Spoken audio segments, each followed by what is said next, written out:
practice it. Now at 72, I realize every minute doing one thing is a minute not doing something else.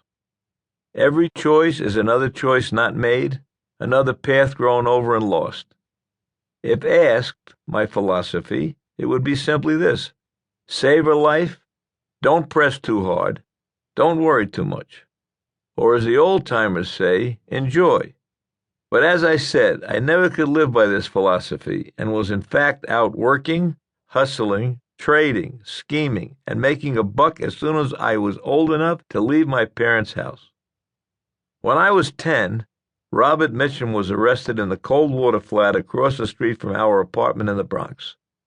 I remember Robert Mitchum as the husky, sleepy-eyed actor who played all those noirish roles that told you there was something not so squeaky clean in Bing Crosby's America. But Mitchum got those parts only after the arrest, in which he was caught in bed with two girls in the middle of the day smoking dope. No small scandal. In those days, merely staying in bed till 9 a.m. was considered suspicious. It would have been the end of his career if not for some genius movie producer who realized all that public disgust could be harnessed by repackaging the actor into a dark, interesting, complicated character. When the story broke, the parents in my neighborhood went wild. The Shonda! This matinee idol picks our block to engage in his immorality. The Yantas went up and down the street wailing.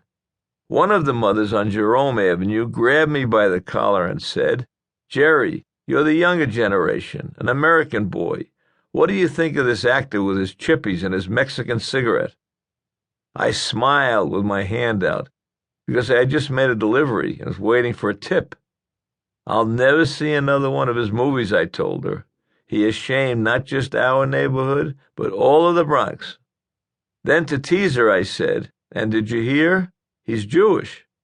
"No, it can't be. You're joking." "No joke. My brother Melvin says they pulled tefillin and a prayer book out of that dirty little room." "Oh, God, I'm going to faint." "Not yet," I said, waving my hand, and the purse came out, followed by a few well-circulated nickels. Of course, I wasn't really disgusted by Robert Mitchum's behavior. I was awed. What did I think? I applauded the man. In bed with two women in the middle of the day? That's the dream. That's Hollywood. I was born in Brooklyn, raised in the Bronx.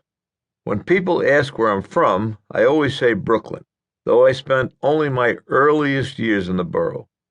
Brooklyn because when you hear the Bronx, you think baseball, vacant lots, tenement fires, whereas when you hear Brooklyn, you think guys. In my oldest memories, I am on the street with a roving pack of kids. We hung out beneath the Jerome Avenue L, where the shadows made complicated patterns. The sidewalks were lined with Irish and Italian bars. On my way to school, I would see the drunks at their stools having their first shots of the day. We stayed there for hours, talking about what we wanted. We played stickball and stoop ball. The Spalding bounced off the third step of the brownstone, arcing against the beams of the elevated. When a train went by, it rained sparks. If you listened to us, you would not have understood half of it, everything being in nicknames, slang, and code. My brother Melvin was and is my best friend. 2 years younger, not a resentful bone in his body, though he had to pay for my sins in school. Mel Weintraub, Jerry's brother, you sit in the back and keep your mouth shut.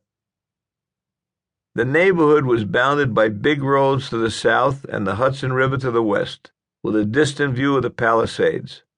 Manhattan was just a 20-minute subway ride, but a light year away. At night, when the IRT train went over Jerome Avenue, its windows aglow, I dreamed of going to the city. I was impatient to see the world.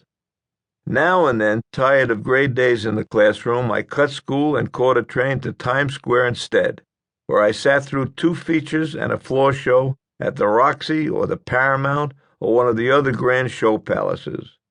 The velvet curtains, the plush aisles, the stars and stage sets and glamour. This is where I fell in love with movies. Back to Bataan with Robert Taylor, pursued with Robert Mitchum. Here comes Mr.